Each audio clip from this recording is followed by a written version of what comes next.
Women and Gender. This is part of course BHIC 112। आज हम लोग इस मुद्दे पर बात करना चाहते हैं कि 7वीं शताब्दी के अंदर स्त्रियों की क्या स्थिति थी और स्त्रियों की स्थिति समझने के लिए हमको जेंडर के कॉन्सेप्ट को समझना पड़ेगा। हमारे लिए ज़रूरी है समझना कि जब हम स्त्रियों की स्थिति के बारे में बात कर रहे हैं, जेंडर के लिए बात कर रहे हो, तो कैसे उसको उसकी जो मल्टीप्लिसिटी है उसको हमको समझना पड़ेगा। हम आम तौर के ऊपर जब विमेन की बात करते हैं या हम लोग जब जेंडर स्टडीज़ की बात करते हैं तो कहीं ना कहीं घूम फिर कर के विमेन पर कन्फाइन कर जाता है।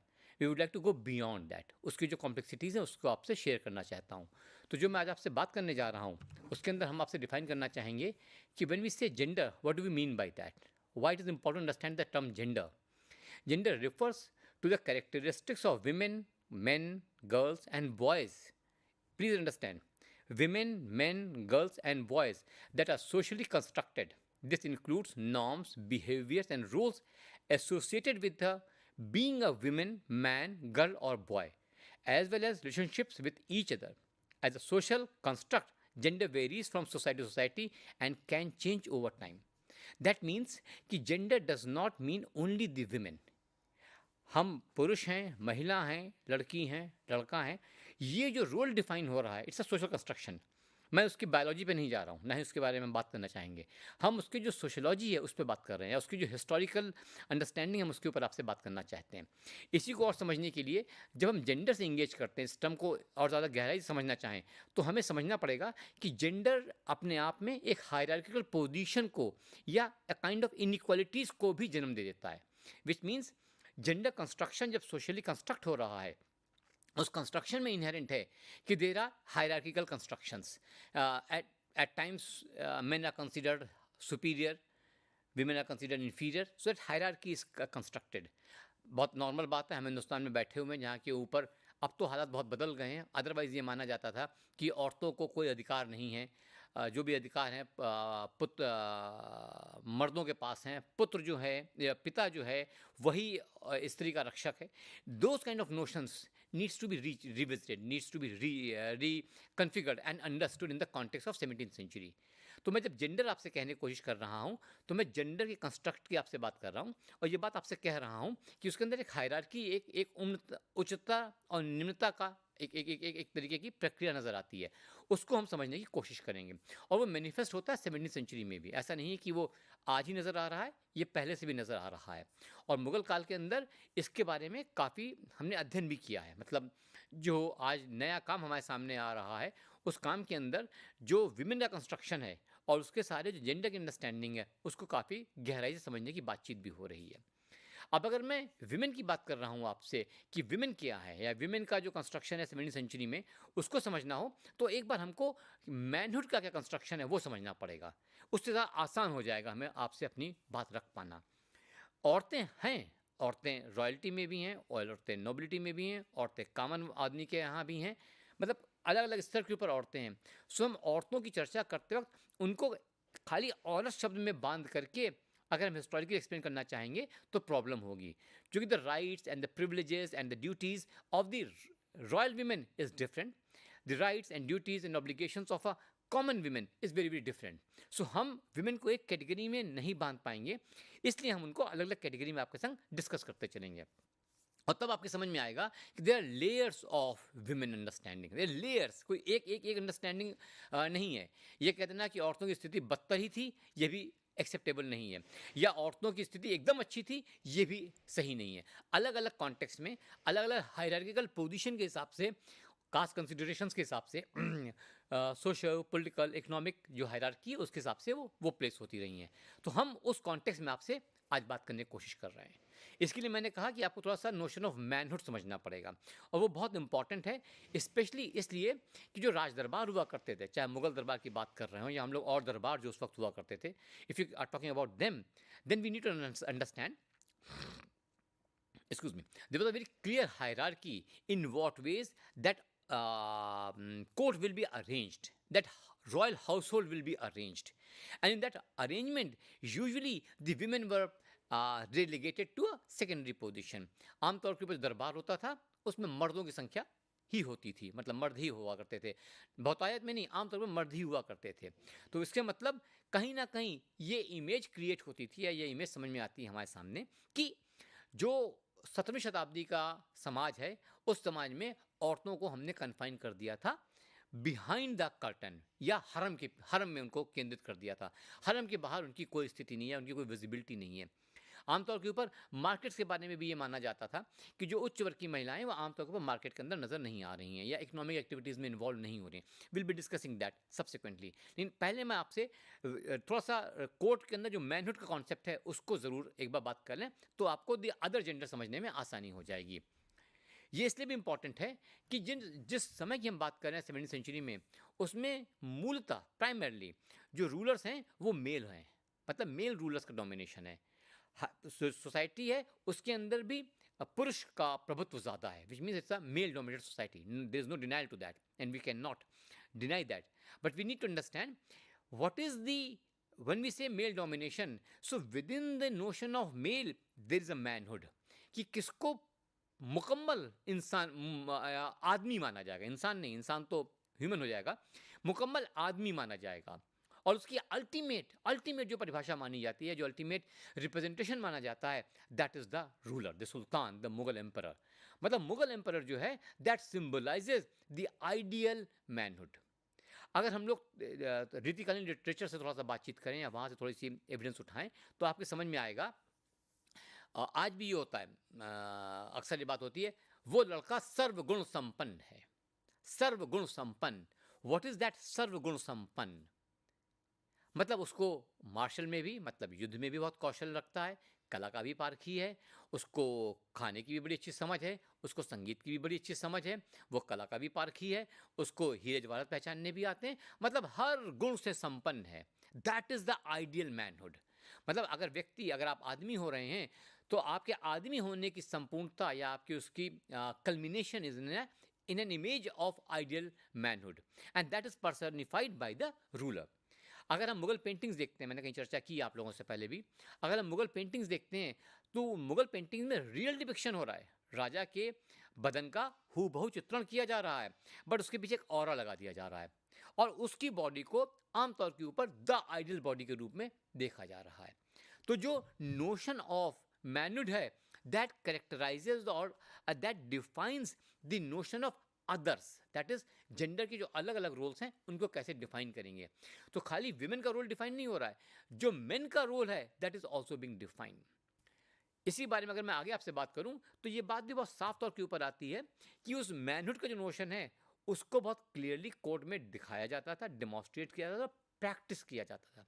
मतलब तीनों लेवल के ऊपर दिख रहा है कि उसको हम प्रैक्टिस कर रहे हैं, उसके नॉर्म्स बने, हम उसको प्रैक्टिस कर रहे हैं। और कैसे कैसे नॉर्म्स बने हुए हैं कि किस तरीके से आप दरबार में खड़े होंगे, कैसे आप पेश होंगे, आपके कपड़े किस तरीके के होंगे, which means you have to represent a proper cultivated human being, culturally cultivated human being. मतलब आपको वो सारे एटिकेट्स आने चाहिए जो आपको आदमी होने की, या नोबल होने की, या सामंत होने की, या संभ्रांत होने की परिभाषा के ऊपर, उस कसौटी के ऊपर आप खड़े उतरते हो। तो मैनहुड की वो जो डिफिनीशंस हैं वो डिफाइन भी कर देती हैं अदर्स के लिए, दैट इज जेंडर की जो अलग पार्ट हैं उसके ऊपर डिफाइन करती हैं। उसके ऊपर हम लोग अभी बातचीत करेंगे। मैं ये बात इसलिए भी आपसे कहना चाह रहा था कि जब हम जेंडर की बात करते हैं तो हम खाली विमेन की बात ना करें, बल्कि जो मेन और जो नोशन ऑफ मैनहुड है that should also be discussed, और इसके ऊपर काम भी हुआ है। अगर आप जो इग्नू का मटेरियल है, स्पेशली जो हमारी यूनिट है इसके जुड़ी हुई, उसको पढ़ें, उसमें भी आपको इसकी चर्चा मिलेगी, और हम लोग उससे बात आगे बढ़ाने की कोशिश करते हैं जिससे कि बात उस कॉन्टेक्स्ट में आगे आए आपके सामने। इसी का दूसरा जो पहलू हमारे सामने आता है, दैट इज जो रॉयल वुमेन है उनको आमतौर के ऊपर माना जाता है कि हरम के अंदर रहती हैं, हरम में कन्फाइन है। हरम मतलब जनाना, जहाँ के वो बाहर नहीं आ सकती हैं, और आमतौर के ऊपर उसी के अंदर उनकी एक्टिविटीज़ कन्फाइन की हुई है।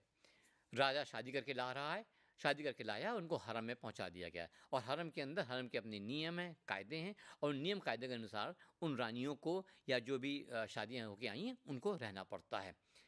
अर्थात ये जो नियमावली बनी है, जो ये रूल्स एंड रेगुलेशंस बने हैं, that also defines the understanding of women in the royalty. इसके नोशंस भी हैं, इसकी प्रॉब्लम्स भी हैं, और इनकी प्रॉब्लम को समझने के लिए ज़रूरी है कि आप ये समझें कि जो रॉयल वीमेन हैं, they are also, they were being seen outside the court also. मतलब they were not only confined behind the walls or behind the harem only, but they were seen in the court also. और उसके कई example हमें देखने को मिलते हैं. हमें नूरजहाँ का बहुत क्लियर एग्जाम्पल देखने को मिलता है, हमें जहांआरा का बहुत एग्जाम्पल देखने को मिलता है. हम उस पर आगे चर्चा भी करेंगे, क्योंकि हम खाली रॉयल्टी पर नहीं कन्फाइन करेंगे, इसलिए हम उससे आगे भी आपसे जाके बातचीत करने की कोशिश करेंगे. लेकिन जो बात अभी मैं आपसे कहना चाह रहा हूँ कि these royal ladies to maintain their own establishment, मतलब जो उनका अपना तंत्र था या जो अपनी उनकी ज़रूरतें थीं, उसमें उनको अपने नौकर रखने, अपने चाकर रखने, अपनी ज़रूरत की चीज़ें मंगवानी, अपने हिसाब से कपड़े सिलवाने हैं, अपने लिए कपड़े बिनवाने हैं, अपने लिए कपड़े कढ़वाने हैं, या श्रृंगार का जो सामान चाहिए, वो सब जो उनके अपने व्यक्तिगत खर्चे होते थे, उन खर्चों के लिए भी उनको आमतौर के ऊपर भू राजस्व की अनुदान दिया जाता, अर्थात land revenue assignment were given to them, कि फलाने वाले गांव के से होने वाली जो आय है वो इन रानी की है, उस गांव से होने वाली आय इन रानी की है. और आमतौर के ऊपर बड़ी बड़ी ज़मीनें दी जाती थीं, जिससे कि वहाँ से होने वाली आय से जो रानियाँ हैं वो अपना खर्चा चला सकें और अपना इस्टेब्लिशमेंट मेंटेन कर सकें. हमें बहुत क्लियर एविडेंस मिलती है, ना केवल मुगल पीरियड से बल्कि राजपूताना एरिया से भी. कोटा से हमारे पास बहुत अच्छी एविडेंस है, हमारे पास बीकानेर के इलाके से बहुत अच्छी एविडेंस है कि रानियों को बाकायदा बागबानी के लिए बड़े बड़े बाग दिए गए हैं. मतलब उस बाग से होने वाली आय जो है वो रानी की व्यक्तिगत आय बन रही है, और रानी को उसको खर्च करने का अधिकार भी है. ये बात आपको तब और गहराई से समझ में आएगी, या इसका इम्प्लीकेशन आपको तब समझ में आएगा जब यही रानियां आपको बहुत से ऐसे काम करती नजर आती हैं जिनको हम पुण्य का काम कहते हैं या चैरिटी वर्क कहते हैं. अक्सर हमने देखा है कि वो स्टेपल बनवा रही हैं, या कहीं पे मकबरा बनवा रही हैं, या कहीं के ऊपर किसी की दरगाह को रिपेयर करवा रही हैं या बनवा रही हैं. बात की एविडेंस तो ये भी है कि उन्होंने बाग का, जहाँ आरा ने बाग का निर्माण करवाया, आपका चांदनी चौक, उसमें मैं भी आऊँगा किस तरीके से उसका निर्माण भी जहांआरा बेगम ने करवाया. विच मीन्स जो रेवेन्यू उनके पास आ रहा है, उस रेवेन्यू से न केवल अपना खर्चा चला रही हैं बल्कि चैरिटी के बहुत से काम भी कर रही हैं. Along with that we also have evidence, और बहुत इनडायरेक्ट एविडेंस हमको मिली उसकी, कि जो ट्रेडिंग एक्टिविटीज़ हैं उसमें भी रानियाँ इन्वॉल्व हैं. मतलब जो हरम के अंदर औरतें आपको नज़र आ रही हैं वो अपने आप में इंडिपेंडेंट इकोनॉमिक यूनिट के रूप में भी काम कर रही हैं, कि उनके अपने शिप चल रहे हैं, उन शिप के ऊपर माल जा रहा है, वो माल आ रहा है, और उससे होने वाली आय उस रानी की आय के रूप में देखी जा रही है, उसकी व्यक्तिगत आय के रूप में देखी जा रही है. बहुत क्लासिक एग्जाम्पल हम लोग के सामने जो आता है वो मरियम उस ज़माने का आता है कि उनका शिप पोर्चुगीज़ ने कैप्चर कर लिया था और उसके ऊपर बाकायदा कोर्ट को इंटरवीन करना पड़ा. ये एविडेंस हमें बताती है कि जो रॉयल लेडीज़ थीं वो लॉन्ग डिस्टेंस ट्रेड में भी इन्वॉल्व थीं, उसके अंदर भी एक्टिव थीं. Which means not only land revenue assignment, but जो ट्रेडिंग हो रही है, जो ट्रेडिंग एक्टिविटीज़ हो रही है, जो व्यापार की एक्टिविटीज़ चल रही हैं, उसमें भी रॉयल लेडीज़ इन्वॉल्व थीं. तो खाली हरम के पीछे नज़र नहीं आ रही हैं, हरम के अंदर रहते हुए भी ऐसे बहुत से क्रियाकलाप हैं जिनके अंदर उनकी सहभागिता हमें नज़र आती है. पुण्य के जो काम कर रही हैं उसके बारे में तो मैंने आपसे बातचीत ही की है.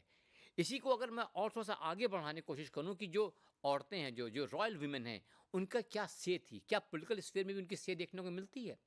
कुछ हिस्टोरियंस ने तो नूरजहाँ जुंटा शब्द का यूज़ किया है कि नूरजहाँ की जो सरकार थी उसके अंदर जहांगीर वॉज प्लेस सेकेंडरी, और it was a Nurjahan who was basically dominating, which means there was a space within the structure, within the authority, where a women could actively participate and control the affairs of the court. Which means कि जो औरतें हैं उनके इतने अधिकार नज़र आते हैं हमें कि वो कोर्ट का संचालन कर सकती हैं, चाहे पत्नी के रूप में, चाहे जहांगीर के पत्नी के ही रूप में. लेकिन जो नोबिलिटी है that is ready to accept if we believe the notion of Nur Jahan junta, though historically now we have challenge that we no longer follow that theory. लेकिन अगर हम उस थ्योरी को मान भी लेते तब भी ये बात बिल्कुल साफ तौर पर नज़र आती है हमारे सामने कि जो औरतें हैं वो काफ़ी एक्टिव नज़र आ रही हैं. जो लोग ये कोर्स पढ़ रहे हैं वो इस सेक्शन का जो कवर पेज खोलेंगे तो उसके अंदर हम लोगों ने नूरजहाँ की तस्वीर लगाई है कि वो बंदूक लिए खड़ी हुई हैं, मतलब शिकार करने में भी जा रही हैं. She is accompanying the ruler in the Hunt. ये जो नोशंस हैं कि खाली हरम के अंदर कन्फाइन है, नहीं, वो दरबार में भी आ रही हैं और दरबार के बाहर मुग़ल जब हंट पे जा रहे हैं, जब शिकार करने जा रहे हैं, तो पब्लिकली उनके संग जा भी रही हैं। इसी का दूसरा रूप हमें देखने को मिलता है जब हम जहांआरा बेगम के कुछ कंट्रीब्यूशंस को देखते हैं।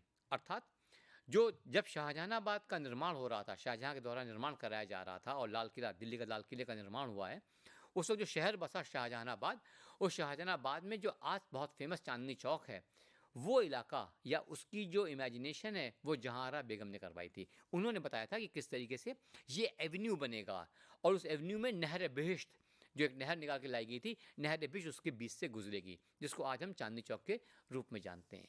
ऐसी हमें एविडेंस मिलती है फतेहपुरी बेगम के बारे में कि फतेहपुरी बेगम ने इसी शाहजहानाबाद में एक तरफ अगर लाल किला है तो चांदनी चौक के दूसरे एंड के ऊपर हमें फतेहपुरी मस्जिद देखने को मिलती है, जिसका निर्माण फतेहपुरी बेगम ने कराया था। बहुत इंपॉर्टेंट पोजीशन है, बहुत इंपॉर्टेंट लोकेशन है जहाँ के ऊपर फतेहपुरी मस्जिद बनी है।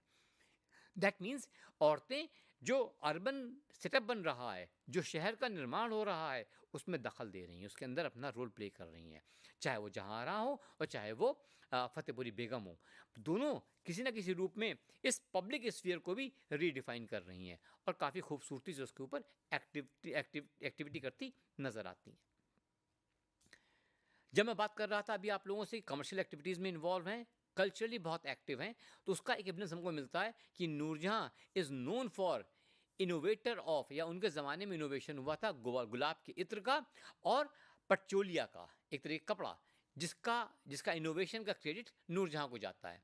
कि मतलब खाली कन्फाइन नहीं है वो कोर्ट के अंदर या हरम के अंदर, in a public life also, in the economic activities also they are participating, in the cultural activities they are participating। और जो गुलाब का इत्र है उसके डिस्टिलेशन को भी वो समझ रही हैं और उसके डिस्टिलेशन का जो कल्मिनेशन है वो हमें नूरजहां के काल में देखने को मिलता है।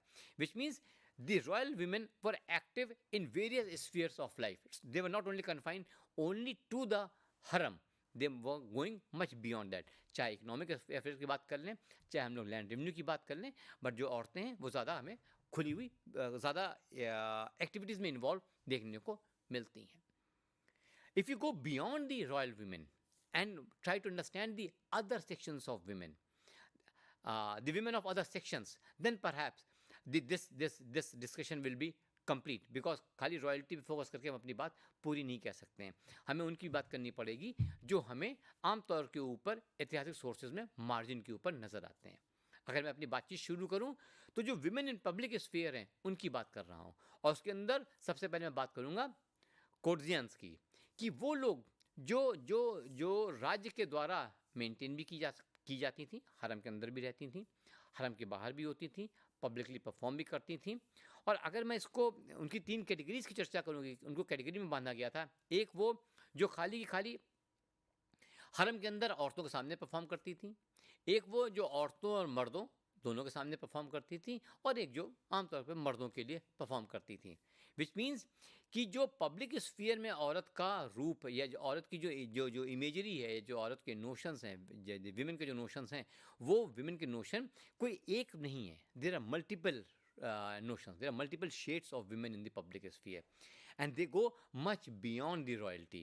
मैं कॉर्टिजन्स की बात आपसे कर रहा हूँ तो उसके अंदर उनको कई अलग अलग नामों से जाना जाता था। मैं नाम अगर आपके सामने रखना चाहूँ तो कहूँगा पातुर थीं, लुल्लीज कहलाती हैं, या मुकानीज या कलावंतीज। ये कोर्टिजन्स को अलग अलग कला के हिसाब से और अलग रीजन में अलग अलग नाम से जाना जाता था, but they were basically courtesans who were performing various kind of cultural activities, various kinds of dance, primarily dance and music. They were involved in that and they were connoisseurs in that. They developed that art also। तो public sphere के अंदर हमें औरत का एक रूप भी देखने को मिलता है, और इसी तरीके से हमें औरतों के और भी पब्लिक स्फीयर के अंदर रूप देखने को मिलते हैं, जिनकी ज़्यादा एविडेंस हमको पर्शियन लिटरेचर से नहीं मिलती है, लेकिन जो हिंदी साहित्य है या जो हिंदी भक्ति साहित्य है उससे काफ़ी हमको उसकी एविडेंस देखने को मिलती है। उसमें एक एविडेंस जिसकी मैं आपसे चर्चा करना चाहूँगा कि जो मालिन है या जिसको हम या जो नाउन है, मालिन जिसको हम फीमेल गार्डनर कहेंगे या हम फीमेल मेस्योर कहेंगे, नाउन जो मालिश करने आती हैं, और नाउन का बहुत गहरा रोल रहता है, खासकर जब माँ बच्चे को जन्म दे रही होती है। मैं उसके बारे में अभी चर्चा करूँगा। मतलब पब्लिक स्फीयर में रॉयल्टी को छोड़ के भी और भी अलग किस्म की औरतें हमें नज़र आती हैं। 17वीं सेंचुरी में उनकी भूमिका हमको देखने को मिलती है, और इसकी एविडेंस हमको ज़्यादातर हिंदी लिटरेचर से मिलती है। मतलब हिंदी लिटरेचर के बगैर उतनी एविडेंस हमको नहीं मिल रही होती है। मालिन मालिन जो फूल बिनती है और फूल बिन के माला बनाती है, इसकी एविडेंस हमको काफ़ी मिलती है। काफ़ी गीतों में हमें मालिन का रेफरेंस मिलता है। ऐसे नाउन का रेफरेंस हमको कई गीतों में मिलता है। और नाउन का जो रिचुअल है, उन रिचुअल्स में भी एक स्पेस दी गई है। मालिन को भी रिचुअल में एक स्पेस दी गई है। धोबिन को भी एक स्पेशल रिचुअल्स के अंदर पोजीशन दी गई है। अगर अलग अलग इलाके की बातचीत है, बट कुछ खास इलाकों के अंदर ये ट्रेडिशन रहा है कि जब लड़की की शादी हो रही है तो पहला सुहाग देने का अधिकार जो है वो एक धोबन को होता है, जो घर की धोबन है, मतलब washerman's wife. It's her right to give the first sindoor to the girl who is being married. तो ये जो अलग अलग वर्ग की स्त्रियां हैं, ये अलग अलग इकोनॉमिक एक्टिविटीज़ में इन्वॉल्व नज़र आती हैं, और उन इकोनॉमिक एक्टिविटीज़ के संग वो सोशल हायरार्की को भी कैरी कर रही हैं।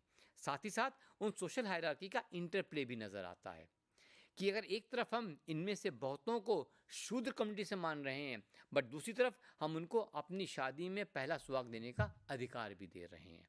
तो वो मतलब खाली किसी एक स्टीरियोटाइप इमेज में विमेन को बांधना प्रॉब्लमेटिक होगा।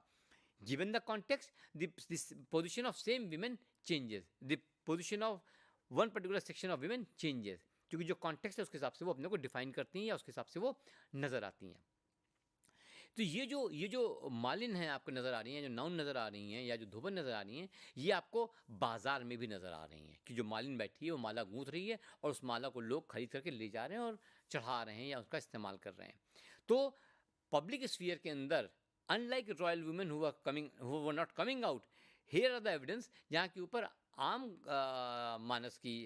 जनमानस की जो औरतें हैं वो पब्लिक में आ रही हैं और बहुत सी इकोनॉमिक एक्टिविटीज़ को परफॉर्म कर रही हैं, जैसे मालिन का काम कर रही हों या धोबिन का काम कर रही हों या नाउन का काम कर रही हों।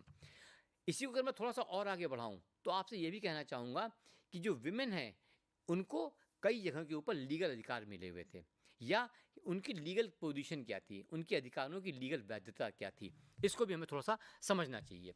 इसके बारे में मैं आपसे दो स्तर पर बात करूंगा। एक मुगल पीरियड के एक्सक्यूज मी एक मुगल काल की और एक मुगल काल के बाद की बात आपसे करूंगा।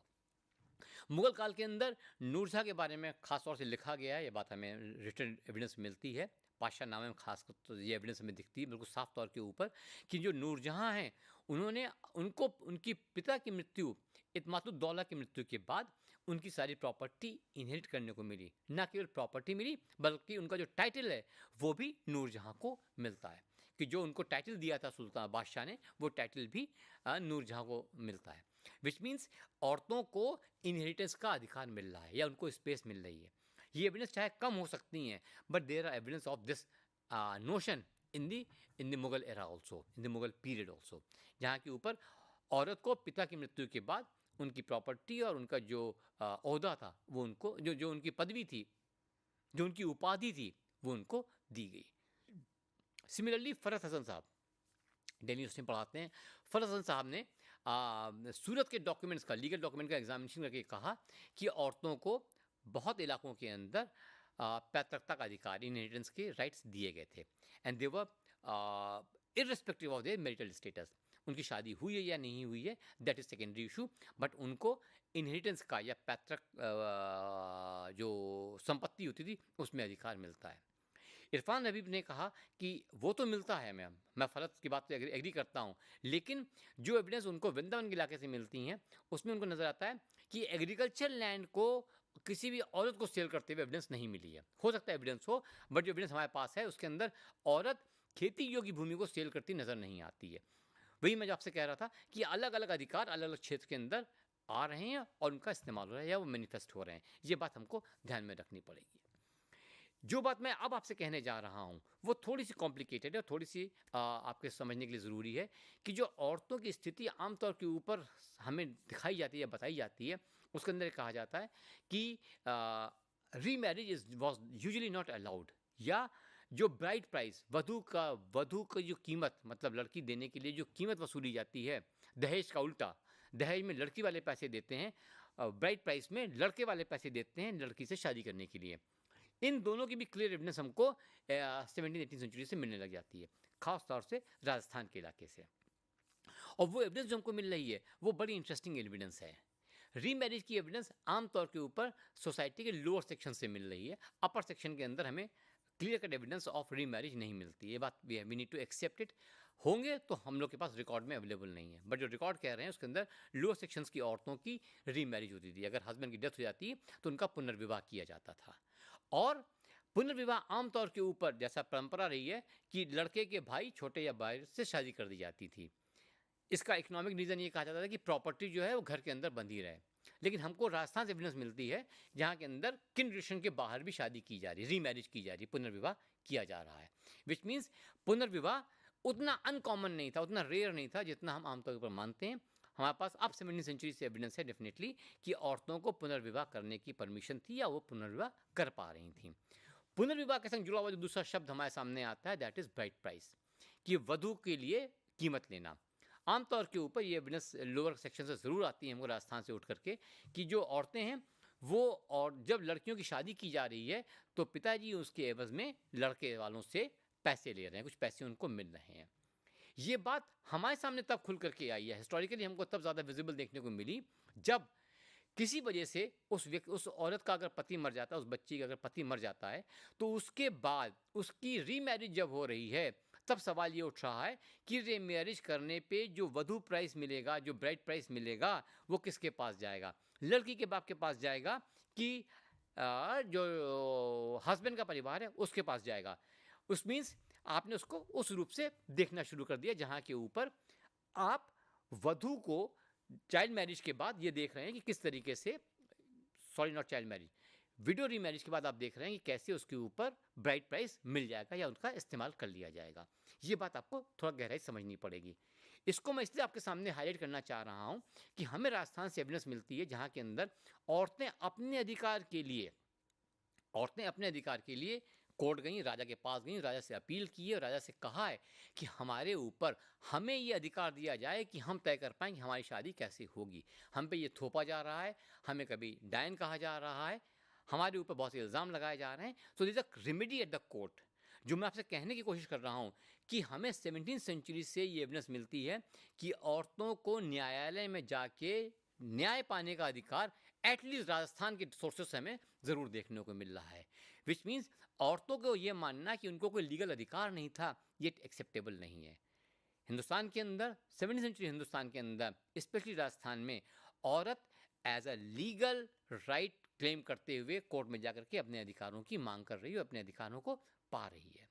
अर्थात जो बात हमने शुरू की थी रॉयल्टी से, अगर मैं उसको कॉमन विमेन तक लेकर के आऊँ तो आपके सामने ये बात समझ में आनी चाहिए कि औरतों के अलग अलग वर्गों के अंदर अलग अलग अधिकार हैं, अलग अलग प्रिविलेजेस हैं, अलग अलग उनकी ड्यूटीज़ हैं, और उनकी जो सोशियो पॉलिटिकल इकोनॉमिक एक्टिविटीज़ हैं उनका स्वरूप भी बदलता रहता है, और उसको आपको गहराई से समझना पड़ेगा। इसको किसी एक स्टीरियोटाइप में बांधने से जो हमारी हिस्टोरिकल अंडरस्टैंडिंग है वो डिस्टॉर्ट हो जाएगी। इसलिए ज़रूरी है कि हम औरत शब्द को, औरतों की स्थिति को समझने के लिए अलग अलग वर्ग की, अलग अलग जाति की औरतों की स्थिति को कॉम्प्रिहेंसिवली समझने की कोशिश करें। साथ ही साथ ये भी समझने की कोशिश करें कि जो क्वेश्चन ऑफ जेंडर है वो जेंडर का कंस्ट्रक्शन जो है, किस तरीके से जेंडर कंस्ट्रक्शन एक खास तरीके का मैनहुड, एक खास तरीके का विमेनहुड डिफाइन कर रहा है, but there are shades of womanhood and there are shades of manhood.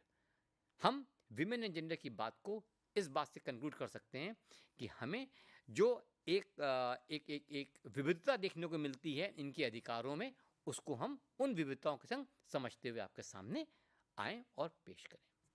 जो लोग इसके बारे में ज़्यादा पढ़ना चाहें, हमारी यूनिट जो BHIC कोर्स है हमारा 112 उसके अंदर देखने को मिलेगी।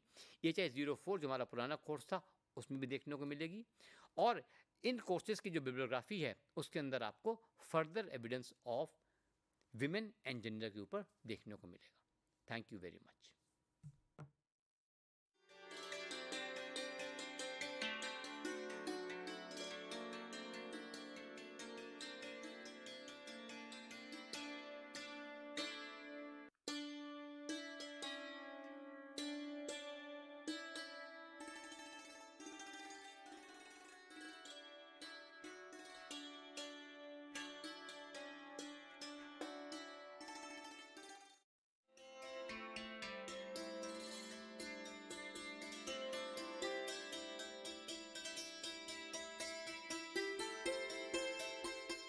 you know that the world's population has reached 8 billion on 15th November 2022 and we are still counting. I don't know where do we go from here. The predictions are scary. Any idea how many people can Mother Earth sustain? India's growing population is a serious concern and we are soon going to become the world's most populous country. Wow, number one. Population is after all a human issue. The UN proposed Sustainable Development Goals cannot be achieved unless and until we consider the population dynamics. So, here we are. Indira Gandhi National Open University offers appreciation course on population and sustainable development. The course explores the linkages between population and sustainable development. In this course, there are diverse issues related to population, environmental safety, livelihoods, human health, migration, urbanization and much more.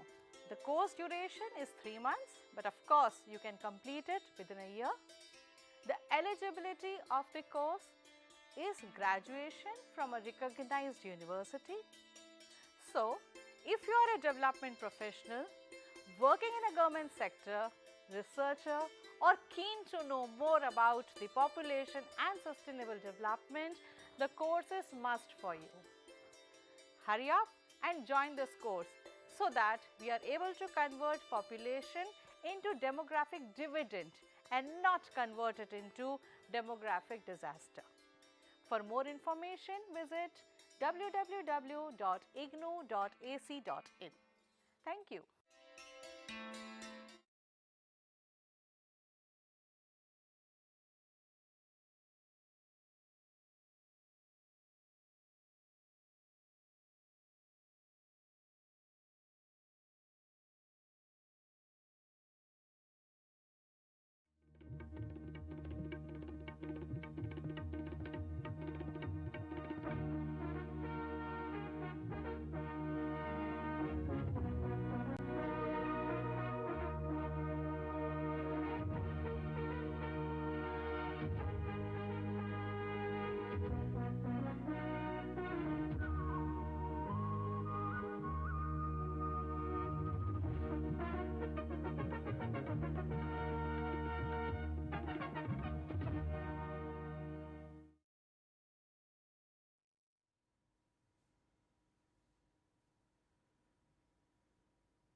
Welcome learners.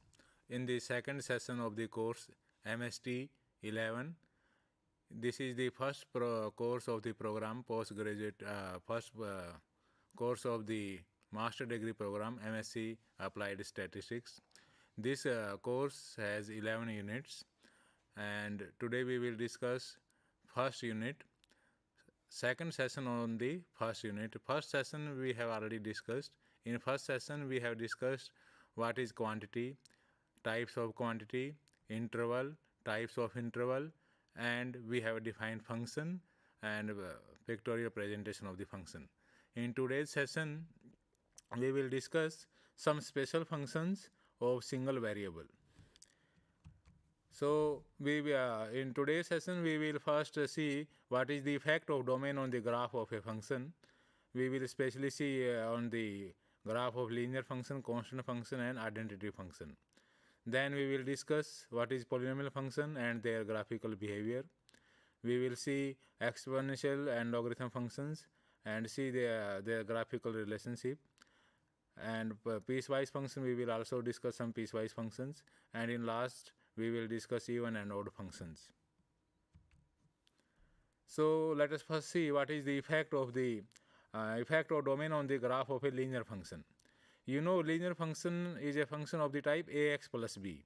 Here a is 3 and b is 0. So this is a linear function. Now here in the this graph, here our domain is the set of natural numbers. So here these are the points of the domain 1, 2, 3, 4 and so on. So there is no point between 1 and 2 in this domain. So at 1, value of the function 3 into 1, 3. So at 1, value of the function is 3. So we have make one dot here. And next point of the domain is 2. So at 2, value of the function is 3 into 2, 6. So this point is corresponding to 2, 6. And so on. Corresponding to 3, we have 0.9. So in this graph, you see that after this dot, the next dot is this. There is no point in the graph between these two dots. Similarly, between second and third dot, there is no point. But if we see in the second graph, here our domain of the function is set of real numbers. And in real numbers, you know this complete line on the horizontal axis with this complete line, all points on this line are members of this domain. So in this case, we have complete line. There is no gap. Here we have gap. After one, this dot, we have directly this dot on the graph. There is no point between these two dots on the graph. But here we have a complete line. There is no gap between this because all the points on this real line, we have the we are the members of the domain of the functions. If we have 1, so 3 into 1, 3, we have this at 1, we have this is 3. So this point is corresponding to 1, 3. This is 2, corresponding to 3 to the 6, this is 2 and this is 3. So this point is corresponding to 3.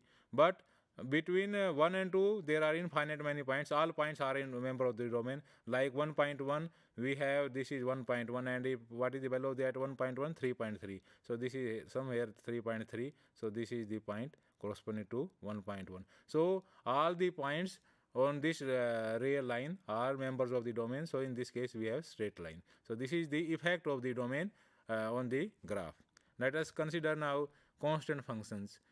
Now constant functions here fx is equal to 3. Whatever functions can be treated in the previous session, first session of this on this unit, we have seen that function can be treated like a machine. So here whatever input you give to the machine always give the output 3. So the domain is set of natural numbers, means 1, 2, 3, 4. There is no point between 1 and 2 or between 2 and 3. There is no point. Only 1, 2, 3. These are the points of the domain. And at 1, value of the function is 3. And again at 2, value of the function is 3, because whatever value of n we take, value of the function will always remains 3. So in all these cases, we have 3. So in this case, this is the graph. This dot, then this dot. There is no point in between these two dots. But if instead of a set of natural number, if domain is set of real numbers, in that case, all the points on this real line between 1 and 2, all the points are the members of the domain. So in this case, we have at 1 value of the function 3, at 2 we have value of the function 3, but between 1 and 2, we also have all the points, and at those points value of the function is 3. So that's why this line is continuous. So this is the graph of the function, constant function, when we have the real line as the domain of the function. So you can visualize the effect of the domain on the graph. In the case of natural numbers, we have this dot, then this dot, then this. There is no point between this. But if we have the real line, we have complete continuous straight line. This is the identity function. Identity function means whatever you give the input, output will remain same. So f of n is equal to n. So at 1, value of the function will be 1. At 2, value of the function will be 2. At 3, value of the function will be 3. So and so on. So in this graph, our domain is set of natural number 1, 2, 3 and so on. There is no number between 1 and 2. Similarly here, but here we have set of real numbers as the domain. Here our domain is the set of real numbers. So all the points on this line are members of the domain. So value of the function will exist at each point, and so this is a straight line. So these 3 graphs tells you the effect of the domain on the graph of the function. Now we discuss polynomial functions. Polynomial functions are very important functions in mathematics and statistics, because of the reason they are smooth functions. After 3-4 slides, you will see their graphs and you will observe that they are smooth functions. Now a function whose domain is set of real numbers and range is also set of real numbers of the form a naught x to the power n plus a1 into x to the power n minus 1 plus a2 into x to the power n minus 2 and so on, plus some constant an. Now all these numbers a0, a1, a2, dash up to an, all are real numbers. But there is one restrictions: a0 cannot be equal to 0, because if a0 equal to 0, then degree of this polynomial cannot be equal to n. If a0 equal to 0, then degree of this polynomial will reduce to this. If a1 not equal to 0, then degree will be n minus 1. If a1 is also 0, a naught is 0, then degree will be n minus 2 if a2 is not equal to 0. That's why we put the condition a naught not equal to 0, so that degree of this polynomial remains n. Now these values of n restricted to be 0, 1, 2, 3, 4 and so on. Values of n cannot be other than these numbers. For example, so this 2 into x to the power 3 by 2 plus x square. This is not a polynomial. Why it is not a polynomial? Because here exponent of x is 3 by 2 and 3 by 2 is not allowed because the possible values of n are 0, 1, 2, 3, 4 and so on. So this is not a polynomial. But this is a polynomial because here power of x is 3.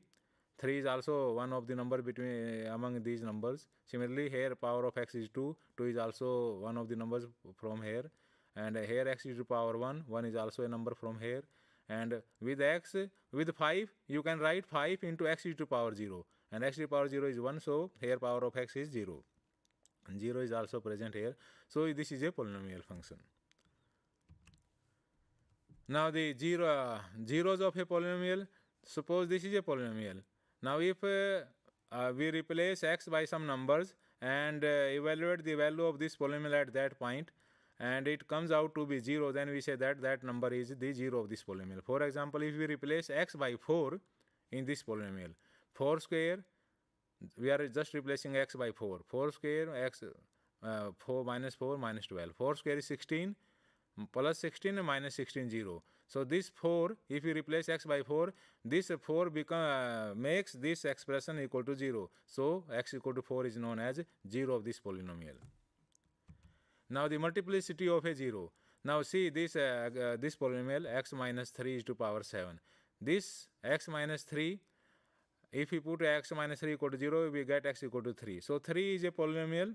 3 is a 0 of this polynomial. If we replace x by 3, this makes this expression equal to 0. So 3 is a 0. But this factor repeated 7 times in this polynomial. So this 7 is known as multiplicity of this 0, 3. Similarly, we have 1, 0, 5. It repeated x minus 5 repeated 9 times. So multiplicity of 0, 5 is 9. But here x minus 13. This 13 is also a 0 because if you replace x by 13, it makes this expression equal to 0. So 13 is also a 0 of this polynomial. But here this factor repeats only 1 time. So multiplicity of 13 is 1. So multiplicity of 3 is 7. Multiplicity of 5 is 9. And multiplicity of the 0 of 13 is 1. So this is the concept of multiplicity. Now degree of a polynomial. If a polynomial is of degree 0, then we say that it is a constant polynomial. If this is the graph of the constant polynomial we have already seen, is a straight line. Graph of a constant function is parallel to will be a straight line parallel to x-axis or horizontal x-axis. Now a polynomial of degree 1 is known as linear polynomial, and we have also seen the graph of the linear polynomial will be a straight line. We have already seen. Now a polynomial of degree 2 is known as quadratic equation, and a graph of a quadratic equation is of this type of shape, parabolic type shapes. If leading coefficient is here leading coefficient means coefficient of highest power. Here highest power is x square, so its coefficient is 1 and 1 is positive. So leading coefficient is positive, it will open upward, and if here leading coefficient is negative 1, so it will open downward.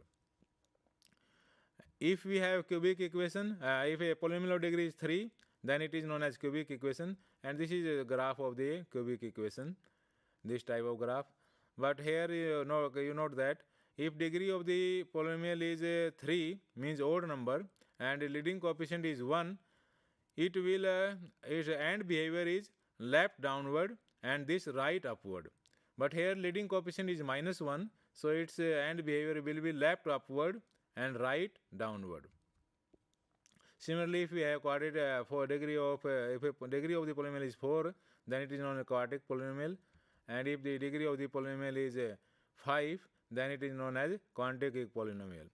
Now the shape of a polynomial is dictated by 3 things: degree of the polynomial, sign of the leading coefficient, and multiplicity of the zeros. These 3 things dictate the shape of the polynomial. Let us see. Now we have already seen this. This is a constant polynomial, and x equal to 2. So from point on the y-axis, take point 2 and draw a straight line. Similarly, here x equal to minus 2, so this is also a straight line. This is a linear polynomial, x plus 1. So its graph will be increasing if leading coefficient is 1, and if here leading coefficient is minus 1, because leading coefficient is minus x. Coefficient of x is minus 1, so leading coefficient is minus 1. So then in that case, it is decreasing function. But it will be a function of a graph of a linear function will always be a straight line. Now the quadratic equation we have already seen, its graph will be upward or downward. We have already discussed this in a previous slide. Now the polynomial of degree 3, we have already seen it and discussed the effect of the leading coefficient. If leading coefficient is positive, then left behavior will be downward, and right and behavior will be upward. And similarly here, if leading coefficient is negative 1, left behavior will be upward, and right and behavior will be downward. Now this is a polynomial of degree 5. But here we will see one thing is here it is degree is odd. In case of odd degree, if leading coefficient is 1, leading coefficient is positive, then left hand behavior will be downward and right hand behavior will be upward. Similarly here, this is degree is odd 5 and leading coefficient negative, so left hand behavior will be upward and right hand behavior will be downward. But one thing that you should note here is, here we have 3 roots, minus 2, 0 and 2, and their multiplicity are 2, 1 and 2. Now 2, let us consider the case of 2. 2 is even number, but if we have the multiplicity as even number, then graph of the function will touch x-axis at that point. So let us take minus 2. Multiplicity of minus 2 is 2. So this is minus 2. This is the x-axis, because this is 0. This line, horizontal line, is x-axis. And here is 0. This is vertical axis is y-axis. This is y-axis and this is x-axis. Now at minus 2, this is minus 2. This graph of this function touches the x-axis at this point. Similarly, multiplicity of 2 is also 2. 2 is even number. So here is graph. This is 2. The graph of this function touches the x-axis at the point 2. So if we have even multiplicity, then graph of the function will touch x-axis at that point. Now here degree of the polynomial is even, because degree is 10. Here is also 10, but here leading coefficient is 1. Here leading coefficient is minus 1. Now in case of the odd degree, if you go left hand behavior downward and right hand behavior will be upward. But in case of the even degree and leading coefficient 1, both left hand behavior and right hand behavior will be upward. But if leading coefficient is negative and degree of the polynomial is even, then left hand behavior as well as right hand behavior will be downward. Now we have already seen the effect of the even degree. For example, even multiplicity, for example 2. This 2 has multiplicity 2, so at 2 here we have 2, so graph touches at this point. 4 is also even number. 4 is the multiplicity of 3. See at 3, graph of this function touches the x-axis at this point. Because this is the 0, so this horizontal line is x-axis. So graph of this function touches the x-axis at the point 2. Why? Because its multiplicity is 2, even number. And its multiplicity of 3 is also even number. So its graph touches the x-axis at point 2 and point 4. But now see the multiplicity of 1. Multiplicity of 1 is 3. 3 is an odd number. Multiplicity of 3.5 is 1. This is also odd number. But other than 1, in case of 1, if multiplicity is 1, then this is the point 1. And this is point 3.5. Here we have 3.5. This is 3.5. When we have multiplicity 1, then graph crosses x-axis at that point like a straight line. But if multiplicity is odd and it is more than 1, this here we have multiplicity 3, and this one root have multiplicity 3, but 3 is an odd number and greater than other than 1. So its crosses, its graph will cross x-axis, but here the function try to flat at this point x-axis. It will cross x-axis, but not like in case of 1. Multiplicity of 3.5 was 1, but here this graph crosses like a straight line. But here it is not crossing like a straight line. First it try to flat on this point x-axis. It is trying to becoming parallel to x-axis. So this is the effect of the multiplicity, odd multiplicity other than 1. Now we come to the exponential function.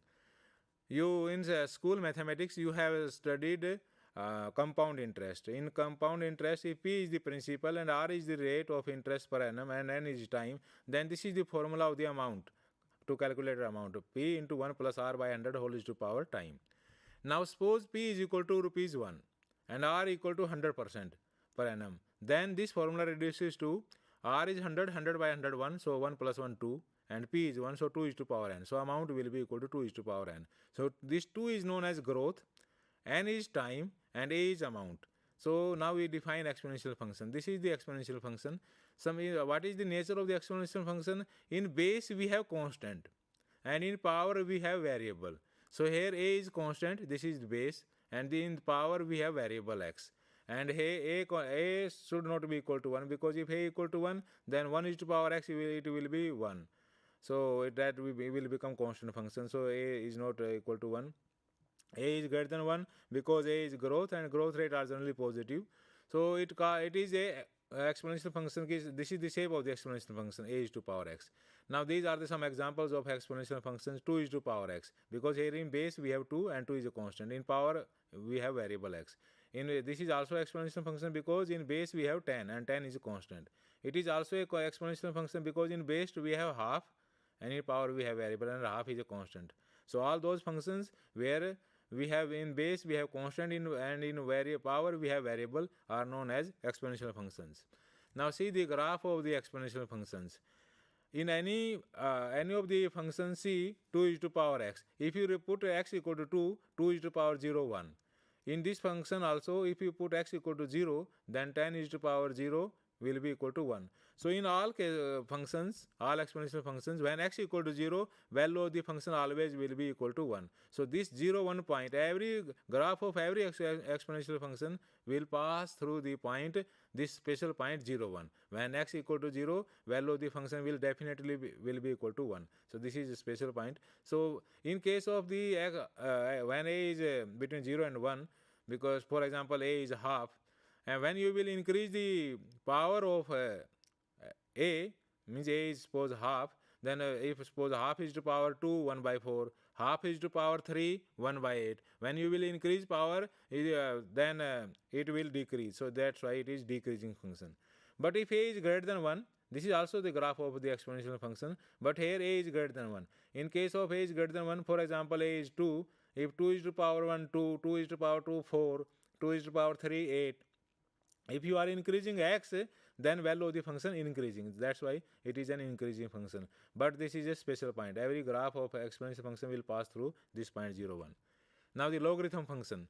Logarithm function is a inverse functions. Now you know if a to power m is equal to n, then this can be in logarithm form. This can be written as like this: log n to the base a is equal to m. We will see some examples now. In this table, we will explain the relationship between the logarithm and exponential functions. Now, compare the exponential function with the, we are comparing with this. We have, from compound interest, we have obtained this formula a is equal to 2 is to power, and 2 is the growth rate, and n is time, and a is amount. So, we are calling 2 as base as growth. So, now come to this table. Here, if rate is 2, or growth is 2, and time is 5. Time means if you have, suppose you have 1 rupees at present, and after 5 unit of time, if unit of time is year, after 5 years, what will be your amount? If growth rate is 2, then 2 is to power 32. If you have today you have 1 rupee, and if growth rate is 2, after 5 unit of time, if unit of time is year, after 5 years, your 1 rupee will become 32 rupees. And similarly, if your growth rate is 10 and time unit is 3, and so after 3 unit of time, your amount will be, today if you have 1 rupee amount, then growth rate is 10, after 3 unit of time, your amount will be 1000 rupees. Now let us this portion is for exponential function. This portion is for logarithm functions. Now see, in case of the exponential functions, this rate is known as base in the logarithm function. So rate is 2, we have taken as base.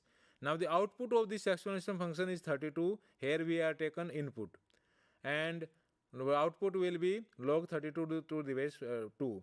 What is the power of 2? So that we get 32, we should raise 5 power of 2 to get 32. So this is the value of log 32 to the base 2. Now you note that the input of the exponential function is the output of the exponential of the logarithm functions. So this function, this relationship can be visualized through this diagram. This suppose I have a function like behaves like a machine. This is the exponential function machine. This machine is like exponential function, and this is the logarithm function machine. From here you are giving input, and from here output are coming out, and those output are we are giving as a input to these logarithm functions. Then output will be same which are input of the exponential functions. Means whatever exponential function do, this exponential function undo that thing. That's why these are known as inverse of each other. And in case of the graph of the logarithm functions, logarithm function, for example, log of x, this if x is equal to 1, whatever a may be, value of this function will be 0, because what power of a we have to raise to get 1, we have to raise 0 power, because a is to power 0 equal to 1. So this function, when x equal to 1, value of the function will always be equal to 0. So this function will always, graph of every exponential logarithm function will pass through this point 1 0. So this is the special point. If a is less than 0, between 0 and 1, it is decreasing function, and if a is greater than 1, then it will be increasing function. Now these are some laws of the logarithm. If logarithm of the product of the two functions m and 2n, then logarithm of their logarithm of these product is logarithm of their sum of their individual logarithm, and so on. Now the sigmoid functions is defined like this: 1 by 1 plus e to power minus x. So 1 by, note that e to power minus x is the exponential function, and exponential function cannot be negative. So this is always greater than or equal to 0. 1 plus something which is greater than or equal to 0 means this denominator will be greater than or equal to 1. So 1 by this is always greater than or equal to 0 and less than or equal to 1. So this expression will always lie between 0 and 1. And note that this range suggests that whenever you have to predict a value as a probability, because probability always lies between 0 and 1, so you can think about this function. This is the graph of this sigmoid function. When you plot this graph will be like this. Now the absolute value function, this is a piecewise function. This piecewise function, we have two pieces. One piece corresponding to x equal to, when x is greater than or equal to 0, one piece corresponding to x less than or equal to 0. So if x is greater than or equal to 0, input modulus of x is equal to x, and if x is less than 0, then modulus of x equal to negative time x. So domain, this function is defined for every real number. So the domain is complete real line, and this range is any number greater than or equal to 0. Now this is the visualization of this modulus function. Modulus of x minus 8. This is if we put x minus 8 equal to 0, we get x equal to 8. This vertical line x equal to 8 is, its graph will be symmetrical about 8, because if you take 1 unit away from 8 9, you will get the value 9 minus 8 1. If you take 1 point less than 8, means 7 minus 8 minus 1, and modulus of minus 1 is 1. So you will get the same value at 7 and 9. That's why it is symmetrical. So this way you can. Now this is the unit step function. This is same type of function like the special type of function like modulus function. And this is the signum functions. This function is if x less than 0, it function takes value minus 1. If x equal to 0, x takes value 0. And if x greater than 0, it takes value 1. So if this is the graph of this function. If x equal to 0, this is the value. If x equal to greater than 0, then this is value is 1. If x less than 0, this value is negative 1. This is the greatest integer functions. Similarly, you can say if x is value of this function is defined like this. If x is a number between 0 and 1, then value of the x will be greatest integer less than or equal to x. So this is the graph of this function. Similarly, you can understand. And even functions, if the value of the function at minus x and x are same, then it is known as even function. And if the value of the function at minus x equal to minus time of fx, it is known as odd functions. This is the last slide of this today's presentation. Here, this is the graph of the even function. This is graph of the odd function. This journal shape will be like this. Let us summarize what we have discussed today. In the first, we discussed what is the effect of the domain on the graph of the functions. Then we discuss polynomial functions. Then we discuss some piecewise functions like this modulus function and signum functions. And finally, we discuss what is the even function and odd functions. So this is all about today's sessions. Thank you.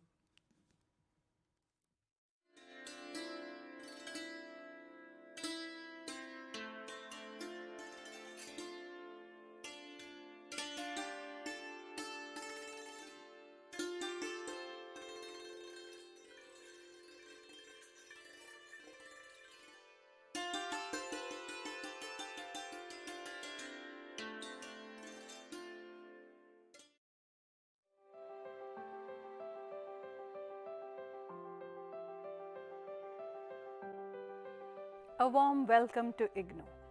If you are creative, if you can write well, and if you can visualize, mass communication is the correct career option for you. I am going to talk about postgraduate diploma in journalism and mass communication, which is also the first year of MA program in journalism and mass communication. So any learner who has done a postgraduate diploma in journalism and mass communication is eligible to take admission straight away into the second year of our master's program in journalism and mass communication. Duration to complete this program is minimum 1 year, and because we have this inherent flexibility in distance education system, you can take up to 3 years to complete this program. The minimum eligibility criteria for taking admission in this program is bachelor's in any discipline. To give you a glimpse of what are the various components of this program, we begin with telling you what mass communication is, what are the various areas, various branches of mass communication. Then we go on to tell you about the various reporting techniques and beats of reporting, followed by media ethics, the principles, the codes of conduct that you must follow, and we also focus on the writing skills and editing skills for print media. Now this program comprises of 8 courses of 4 credits each. 25% of the entire program is practical based. So we have 6 theory courses and 2 practical courses. This program is so designed so that it will be able to make you more employable in the market. So it helps you build a career in print media, in radio, television, new media, as well as the allied subjects of mass communication, which could be media marketing, advertising, public relations and corporate communications, event management. This can also help you become an entrepreneur in areas like photography or having your own production house and so on. So I hope that you will be excited to join this program, and we will be waiting to welcome you here in IGNOU.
Welcome to today's session on AVL trees.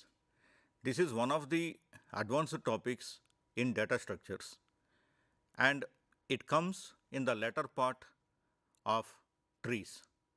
So when you start studying the trees, binary trees and binary search trees, then comes AVL trees.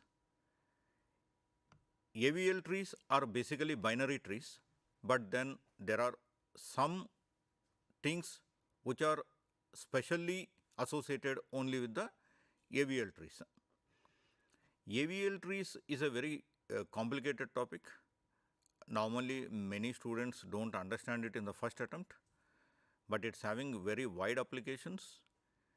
Hence, I decided to discuss this particular topic in today's lecture. You are always encouraged to refer to as many resources as possible apart from my lecture, like going to YouTube, going through some lectures, and even the text that is available through many websites. Because more resources you explore, better understanding you will get, because always in everything there is something which you will be learning, which you did not learn till then on the same topic from different resources. So let us start with the basics of the AVL trees. Okay, the basic thing is, first of all, you should know what is a binary tree. We discussed this in many of our lectures earlier, but still to make the lecture on AVL trees incomplete, incomplete means totally complete. I don't mean incomplete, okay? Totally complete. I started with the definition of binary trees. So a binary tree is a finite set of nodes which is either empty or consists of a root and two disjoint binary trees called the left subtree and the right subtree.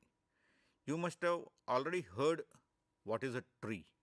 You must have already studied what is a binary tree. The speciality of binary tree, or if I have to say the difference between the binary tree and the tree, is that a binary tree can be empty, a tree cannot be empty.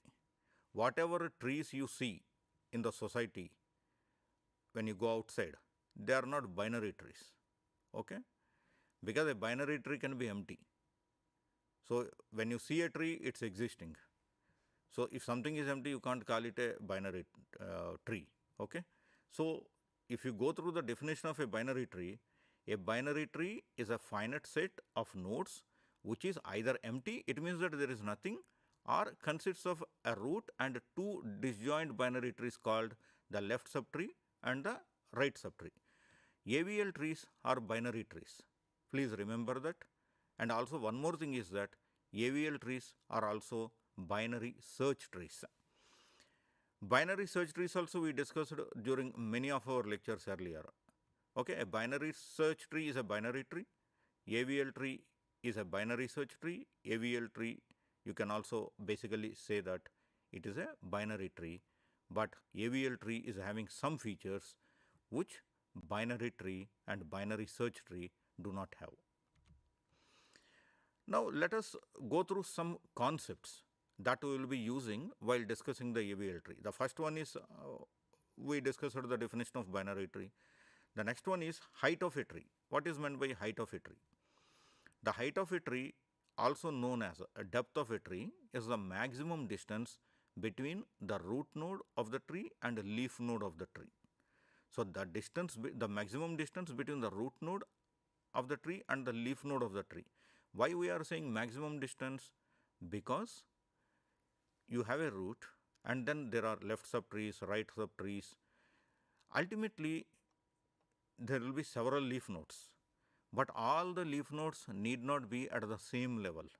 Okay, one leaf node may be downwards, one leaf node may be upwards. So in all those cases, the distance varies between the leaf node and the root.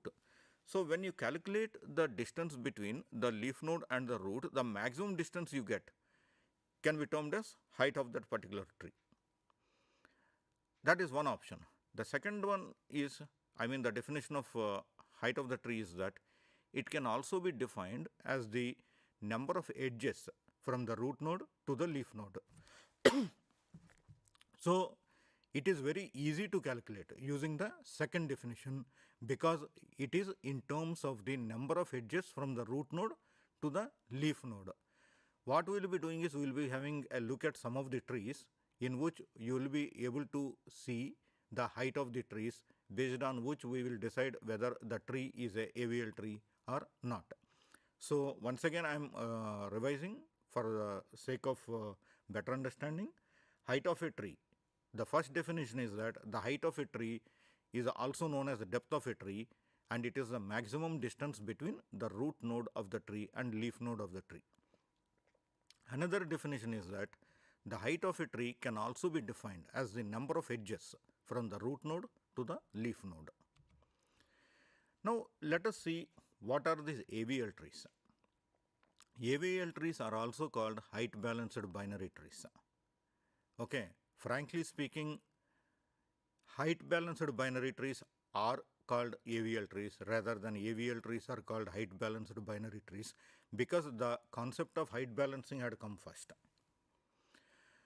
Adelson and Welsky and Landis, they introduced the binary tree structure that is balanced with respect to the heights of subtrees in 1962. Dynamic retrievals can be performed in order of log n time if the binary tree has n nodes in it. A new node can be entered or deleted from such a tree in time order of log n. Then the resulting tree remains height balanced. Now let us see what are the important points in what we read as features of the AVL tree. First of all, why you need an AVL tree? Why you need to have these height balanced binary trees?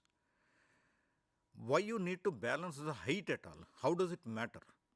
Suppose there is a tree, okay? I am not speaking about a binary tree. You have a tree, okay? So there is a root, then it's having children, okay? And again those children will be having children. So at some point there are leaf nodes. So in the case of a tree, there may be any number of subtrees. You cannot really say this is left subtree or right subtree, technically speaking, because there are many subtrees. So maybe at most you can say the leftmost one you can say left subtree and the rightmost one you can call right subtree, but anything in the middle you cannot say left or right. Now when you come to the binary tree is having at most two children, okay? Either 0 or 1 or 2 children. So the binary tree is more structured when compared to the tree. But at the same time, if you think of searching, in the worst case scenario, you have to travel through maximum height. Suppose the leaf node is the key value which you are looking for. You started at the root. So you have to travel through the tree, through the binary tree, and ultimately you have to reach that leaf node to find the value and then say, yes, I found it. Otherwise, you may not be able to find it. And if it is not existing, you will say that it doesn't exist. But whatever be the result, if you have to arrive at it, you have to travel throughout the height of the tree. Now suppose the height is less, then the chances of finding the value, if it is present in the tree, is very easy because the height is less. So the complexity is automatically less. Now in the case of AVL trees, the complexity is order of log n. The same is not the case with the binary search tree. The same is not the case with the binary tree. The same is not the case with the tree. That is where the significance of AVL trees comes into the picture. Now what makes something AVL tree? The feature is that the difference in heights of the left subtree and the right subtree is less than or equal to 1. That is the beauty of a AVL tree. However, if you are having a binary search tree, which is not an AVL tree, then before performing the operations on it, you have to make it an AVL tree. So how you will make it an AVL tree? That is the challenge. Understanding what is an AVL tree is very easy. But once given a binary tree or even a tree, because you have a theorem wherein you can convert any tree into a binary tree. Okay. So once it's a binary tree, definitely you can go until AVL tree. But from binary search tree to AVL tree is a bit complicated path, because you have to rebalance the nodes in such a way that the height difference between the left subtree and right subtree is always less than or equal to 1.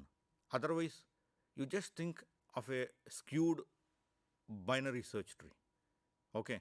It is not having a left subtree, but it is having almost everything going into the right subtree, and that right subtree going into the right subtree, and it is just growing like that. You think of the height of such a binary search tree. Now suppose you have to balance it. Just think how much work you have to do. But the return is that the operations will become order of log n.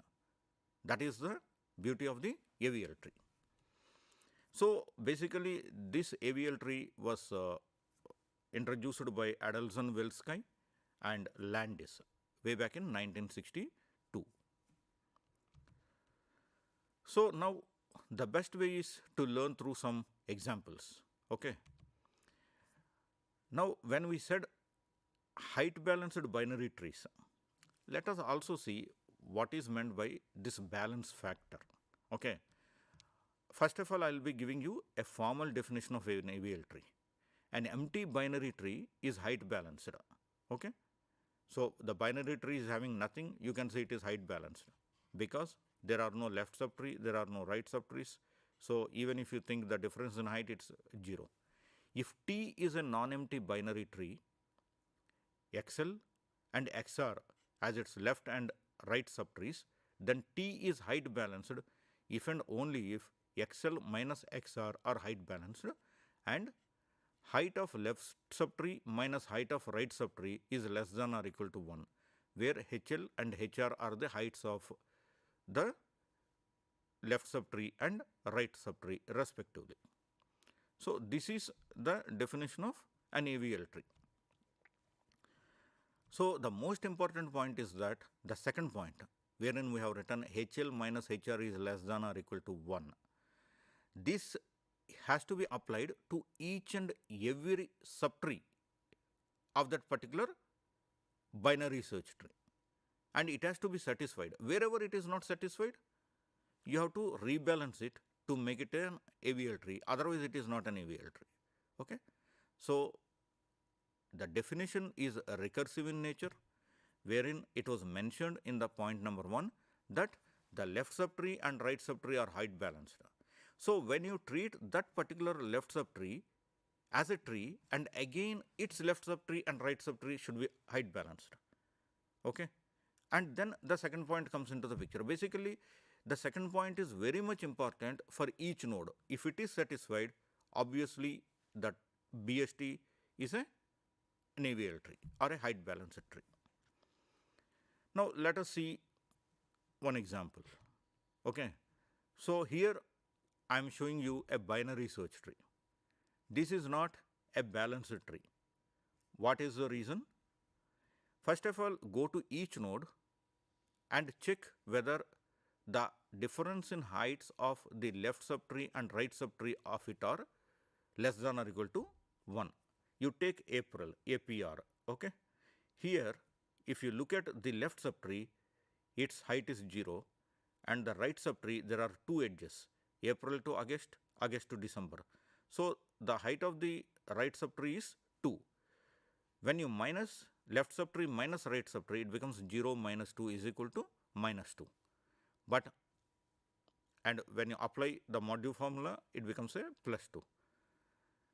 So here it should be less than or equal to 1, but it is more than 1, it is 2. So it cannot be a AVL tree. This is a binary search tree, but it is not an AVL tree. Now, let us have a look at another binary search tree. This is a balanced tree. This is an AVL tree. The reason, you take any node, the difference in heights of the left subtree and right subtree are less than or equal to 1. Any left subtree, right subtree you see. The most important thing is that you have to calculate the difference in heights for each and every node. Now, let me say, let us consider the February. Okay. So, February to January, that is the left subtree, or I mean for us it is a right subtree. So, you have one edge. Now, if you look at the left side, February to August is one edge, August to April is another edge. So, it is 2. So, 2 minus 1 is equal to 1. So, the balance factor of the node February is 1. Like that, you can calculate for each node, and in the case of every node, it should be less than or equal to 1.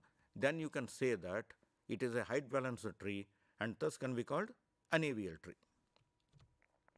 Now, look at this particular binary tree. This is not balanced.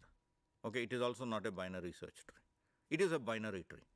But you see that it is skewed to your right. If you look at the April, it is skewed to the left. So, the height of the right subtree of April node is 0, but the height of the left subtree you can calculate 1, 2, 3, 4, 5, 6, 7, 8, 9, 10, 11 edges. So, 11 minus 0, it is equal to 11, and our requirement to be labeled as AVL tree is it should be less than or equal to 1. So, it is 11 here. So, there is no way. But still, is it a binary search tree? No. So, you have to do a lot of work if you have to bring it to the level of a AVL tree. So, this is one example. So, a binary tree which is not a balanced tree, then a binary search tree which is a balanced tree, then we have shown a binary search tree which is not a balanced tree. Now, I used the word balance factor. Basically, balance factor is associated with a node. It is not associated with the entire tree. The balance factor of a node T in a binary tree is defined to be height of the left subtree minus height of the right subtree, where HL and HR are the heights of the left and right subtrees of T. So, for any node in an AVL tree, the balance factor of that particular node is minus 1, 0 or 1. This is the most essential requirement to be labeled as an AVL tree. Now comes the crux. Until now we have seen the requirements. Okay. If something is to be called an AVL tree, what are the requirements? So, suppose you are given an AVL tree. Let us forget that it is an AVL tree. Suppose that you are given a binary search tree and asked, is it an AVL tree? You have to check the balance factors of each and every node. And the balance factor should be either minus 1 or 0 or 1. Only then you can call it as a AVL tree. If even for one node, if it is not either minus 1 or 0 or 1, then it cannot be termed as an AVL tree. So, if there are 100 nodes, 99 nodes height matches either minus 1 or 0 and 1, but one node's balance factor does not match either of minus 1, 0 or 1, then you cannot call it as an AVL tree. Now, comes the part 2 where you have to make it an AVL tree. To make it an AVL tree, you have to perform rotations. Okay, you have to move the nodes from their existing position to the new positions. Not every node, only where that balancing issue is arising. There are 4 types of rotations that are possible. So, we will see what are they. The rebalancing is carried out using essentially 4 different kinds of rotations: LL, RR, LR and RL. So LL means left, left, RR means right, right, LR means left, right, and RL means right, left. So LL and RR are symmetric as are LR and RL. These rotations are characterized by the nearest ancestor A of the inserted node Y, whose balance factor becomes +2 or -2. So these are the 4 types of rotations. Now let us see the meaning of each of the rotations. Left rotation followed by another left rotation, that is LL. So the new node Y is inserted in the left subtree of the left subtree of A. So A is ancestor. Okay. So A is ancestor, the new node is Y. So in the case of LL rotation, the new node Y is inserted in the left subtree of the left subtree of A. Now let us see LR. The new node Y is inserted in the right subtree of the left subtree of A. Now let us see RR. The new node Y is inserted in the right subtree of the right subtree of A. Now let us see RL. The new node Y is inserted in the left subtree of the right subtree of A. So these are the meanings of the rotations. Now we can run you through an example, but most probably the time will be insufficient. I will be in detail discussing the example wherein we will be taking each node as input and we will be building an AVL tree. Okay. So here what we do is that the nodes are to be inserted into the binary search tree. So making a binary search tree is very, very easy. But once you insert a node into a binary search tree, at every point we will check whether the resulting binary search tree is an AVL tree or not.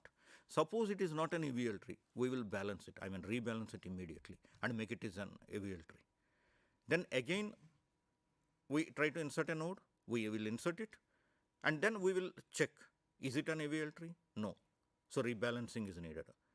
So at each and every point, we need to have an AVL tree, and ultimately you will have one AVL tree. Okay. So let us see the nodes that are to be inserted into the binary search tree are March, May, November. I have given the list. We will be inserting them into the binary search tree, and our aim is to have a AVL tree. So wherever necessary, there is need to rebalance the tree. So I'll be taking you through all the steps in detail during my next session, because at this moment we are time up. But what I suggest you is that please go through the resources that are available on the web apart from the lecture which you have attended just now, to know more about them. And it will be good if you can really learn more about the rotations before you attend the next session, because you will be able to easily understand and also interact during this session. So the reference book which I used is the Fundamentals of Data Structures in Pascal by Elise Horowitz and Sahani by Computer Science Press. It is 2nd edition. Okay, for the sake of reference I am telling you, but you can refer to any resource that is available across to learn more about AVL trees.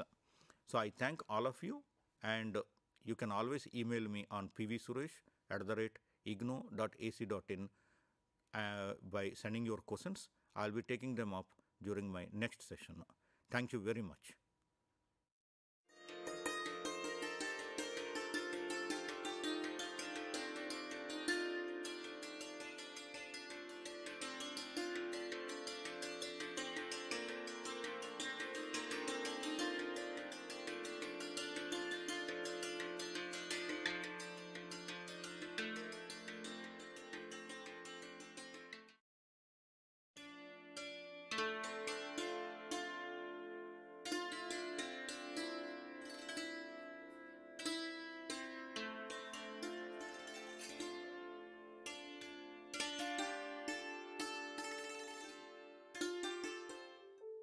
you wish to be part of a television studio like this or any other media system, or already part of any media system, want to enhance a new set of skills, welcome to School of Journalism and New Media Studies. Here in the School of Journalism and New Media Studies, we are offering program for all set of people to learn and enhance their media skills. The vision of School of Journalism and New Media Studies is to generate a new set of professionals in the area of media and communication studies with understanding about role of media in the national development and global understanding. We offer innovative programs in the field of journalism and mass communication that sets a benchmark of high quality learning and teaching process at the national level. We offer these programs across the country with the help of our regional network as well as study center. Same manner, many of our programs are offered through online mode with a sophisticated learning management system. SOGNMS offers programs from PhD in journalism and mass communication till certificate level. We have masters in journalism and mass communication. The eligibility is a bachelor's degree, and we are introducing this program in 3 languages: Hindi, Tamil and English. Students from national and international students can join either through online mode as well as in a distance mode. We have 4 postgraduate diploma programs, specialized areas in the field of development communication, digital media, electronic media and journalism and mass communication program. And all these 4 programs are available in distance mode. 2 programs are available in online mode, development communication and digital media. And we have specialized certificate program in community radio. IGNOU employs various media and communication tools for better teaching and learning process. School of Journalism and New Media Studies utilizes this media system for delivering all our programs. Come and join with us for exploring a new career and enhance your media skills.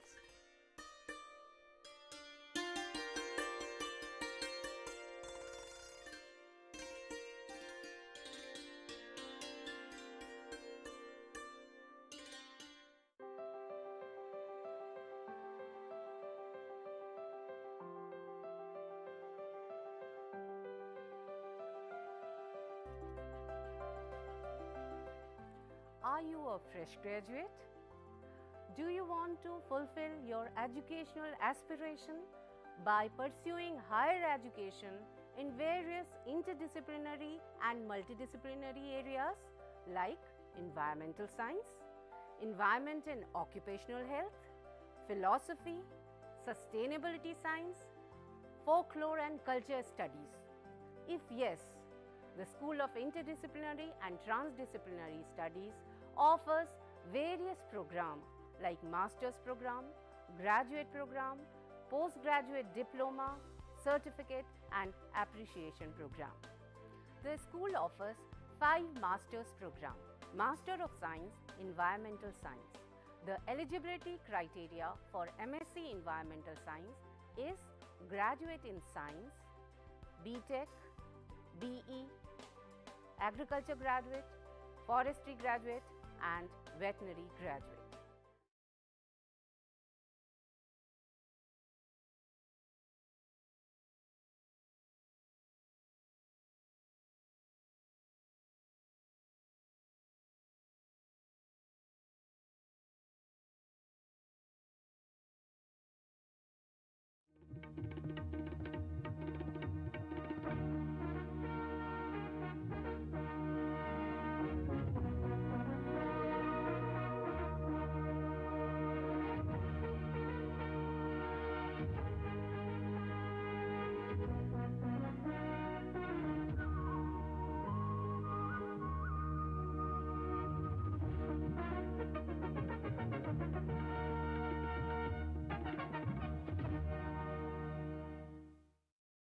Welcome to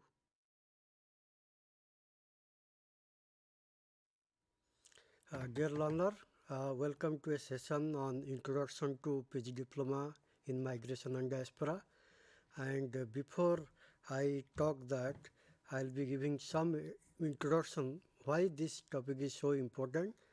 This program is offered by School of Interdisciplinary and Transdisciplinary Studies. And when we talk about the program, PG diploma program in migration and diaspora, we must know why this kind of program are very essential.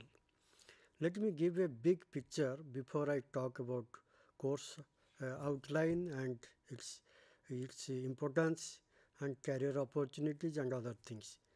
When I talk about any program, I think migration and diaspora is very important for current time, though migration is happening since the ages, since the human civilization came, but contemporary migration is very important in terms of knowledge revolution, development, climate change and many things. So the first important thing is aging.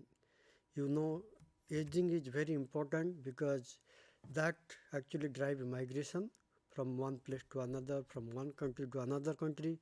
Because if you see this diagram, this map, you see the global south, mostly the developed countries, USA, Europe, Japan and all these countries that called global north.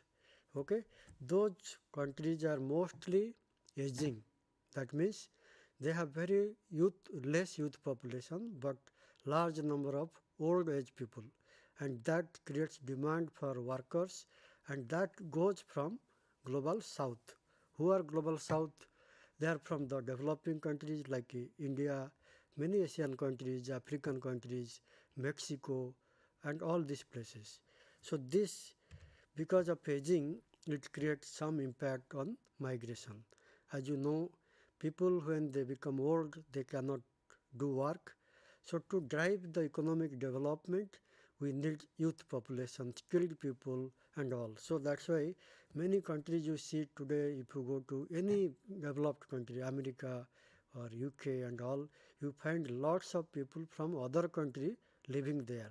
Even you must have heard about Rishi Sunak, who is Prime Minister of UK now.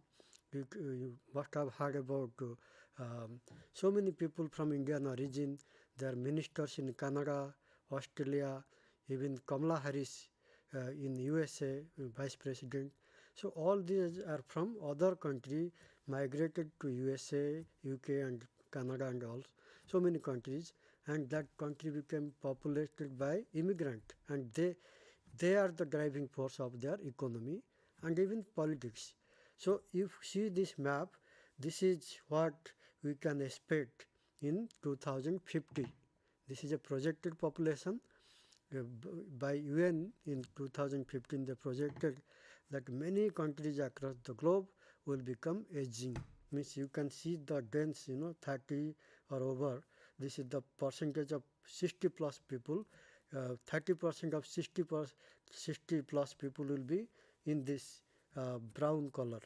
Then red color will have around 25 to 30%.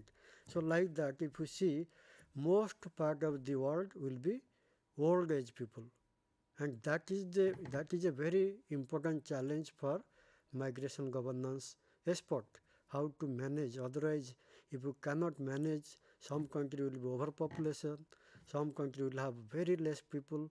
So you have unequal economic growth. You have other problems, healthcare crisis, so many things. So that will drive the future of migration.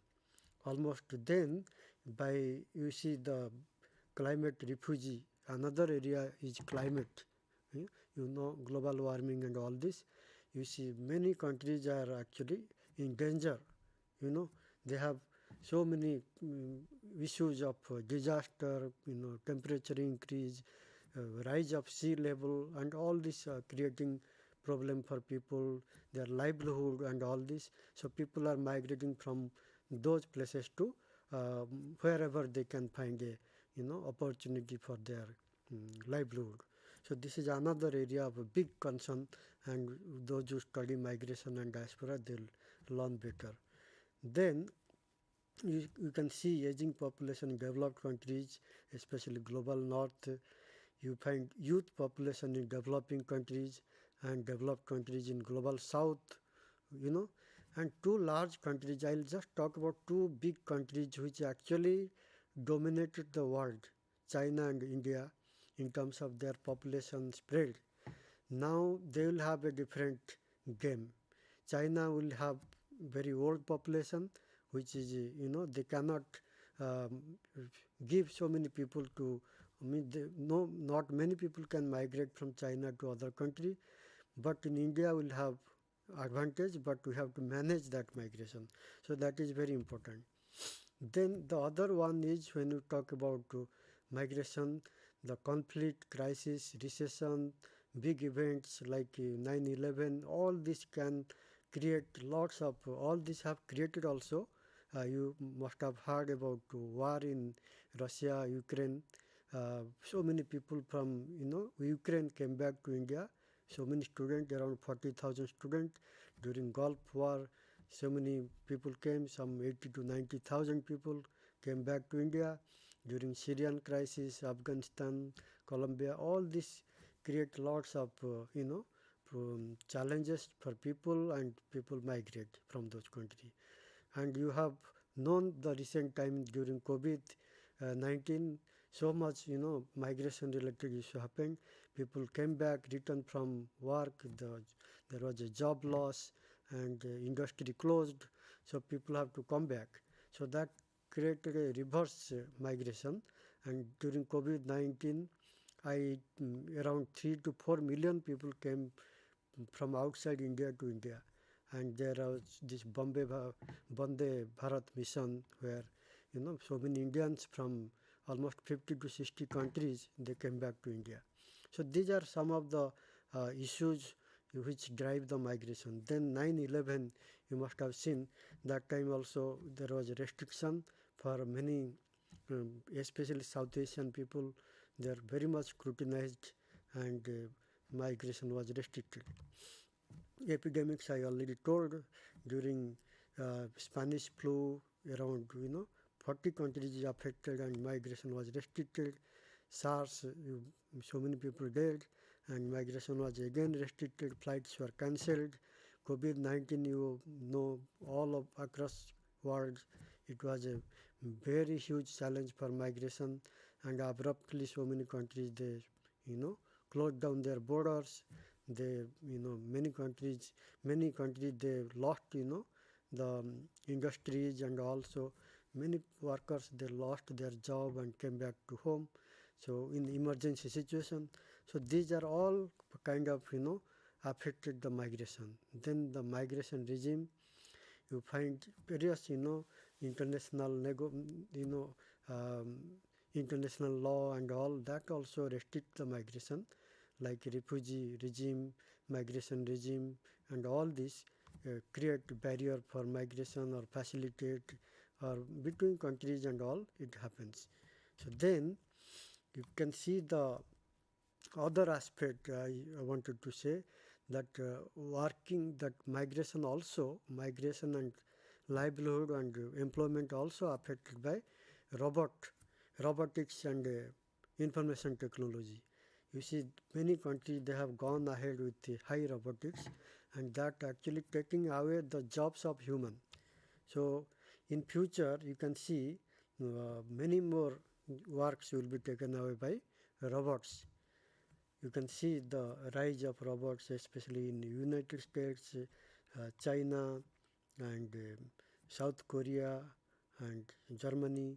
Many countries, they have gone ahead with lots of robotic work in various including shopping mall, including various activities, so that they can do more systematically without involving many human beings.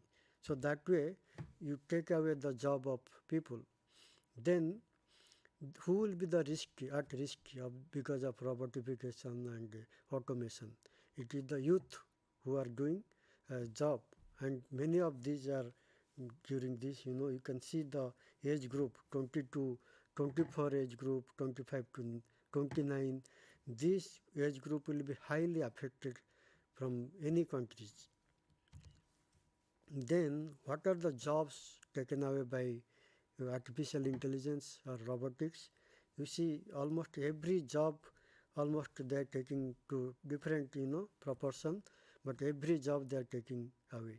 Drivers are taken by robots, cashiers, translator, stocking associates, cleaner, bookkeeper, bartender, waiter, all these jobs are taken away by robots or artificial intelligence. So increasingly you find job loss in many sectors. So here you can see another. So what we think, because of all this big picture I shown, development of information technology, artificial intelligence, robotics, aging population, climate change, all this you can find a kind of pattern of level of skills. Especially we have to, when we think about migration, we have to think of how to upgrade their skill from time to time, because each skill cannot, the skill they possess cannot be long lasting. Many of their skills will be obsolete over time, so they have to think of reskilling, acquiring new skills, and also it will affect various gender and age, because as I mentioned, it will, this kind of thing actually targeting some age group also, and particularly gender also. For example, when aging population is increasing, they will be requiring more care worker, and mostly care workers are done by women. So the demand for women workers will increase. Then it will also change the destination countries. For example, where robotics are more, artificial intelligence more, you may find workers of some category, they cannot go to that kind of industry. Where aging is more, they will demand some category of people. So you find destination country in terms of level of advancement in artificial intelligence or aging population or conflict area, all this will decide the future course of migration. Then language and cultural adaptation, because if we go to Gulf country from India, it is not a big challenge to adapt to Gulf country, because one can speak Hindi or one can even manage with the co-worker. But if somebody goes to Dutch country or Spanish country, it is very difficult for people from India going there and adapting to their culture. So there are challenges, and then if you, some countries also require more resources of the migrant, financial and social. So often they don't. For example, somebody is going to Europe, they need lots of money to go there and sustain, even to get a visa, work permit and all. If somebody is going to Gulf and some nearby countries, it may not be that challenging. So even poor man can go. So this is the broad picture. You can see from global north to south, you find almost 112 million people are going from developing country to developed countries, mostly from global south to global north. And within developed countries also, 98 million people are circulating. From countries like Italy and all, you find high level of migration, almost 50% are going out and 50% coming in. So this is the broad picture, and this context, it is very important to study this kind of phenomena, and this program particularly, PG Diploma in Migration and Diaspora, covers both theoretical and project works. When you talk about theoretical, it gives a lot understanding about various processes, phenomena and issues, challenges, and project work is covering the applied side of the program. So usually this program is more towards social science. You find more interdisciplinary theories and theory and concepts, issues from social science only. So and many theories from sociology, anthropology and other subject, political science are used here, and the theoretical and issues are used here. PG Diploma in Migration Diaspora, we launch in 2 cycles. One is January, another is July. That is a usual cycle for IGNOU, and it has 32 credit. Any graduate from any discipline are eligible. The medium for this program is English, and duration of the program is 1 year, and minimum 3 means minimum 1 year and maximum 3. These are broad course structure where we can find almost 8 courses which are there, and one project component. Out of this, one can take 2 elective in lieu of project. So the first course talked about migration, diaspora, theory and methodology. It is 4 credit course. This talks about various theories, especially the theory of migration, theories of diaspora like cultural continuity theory, push and pull factors of migration. All these are discussed in this, and demand and supply of labor, and all these are discussed. Then second component is transnationalism, diaspora and citizenship. You find, because diaspora leads to transnationalism, they are very interlinked concept, and when you call something diaspora, it is one country to another country. If somebody migrate from one country to another country but have emotional, social and cultural linkage with the host country, home country, then that is diaspora. But if the migrant migrate to multiple countries, sometimes they can have citizen of another country, stay in another country, their family spread in different countries. So that is, in that kind of situation, it is called transnationalism. So these kind of issues, phenomena also creates lots of issues related to citizenship. Like sometimes you question who is citizen of which country, because somebody may have Indian passport, but they spent lifetime almost 25-30 years in another country. Like you can find in GCC country, so many Indians are there, but they are not citizen. Even after spending 40 years, they are not citizen of that country. So in that kind of situation, we find lots of loss to the human being, because though they are earning money, they are not able to exercise the political rights. Social life there is very miserable. So sometimes these are often you find very questionable, because people to live a complete life, they need to have all other aspects, not just earning money. So this is very important to read in this MDI 2. Then global diaspora case studies. In this particular course, we talked about several other diaspora, and it gives a comparative picture also, like Spanish diaspora, UK diaspora, English diaspora, then you find Mexican diaspora, African diaspora.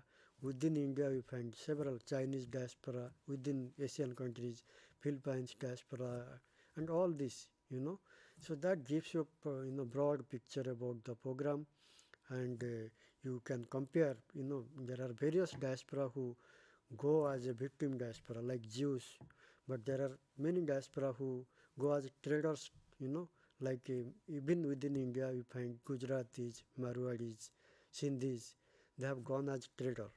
So those diaspora, their experience is different from the other diaspora. Then the MDI 5, we talked about Indian diaspora, political, economic and policy aspect.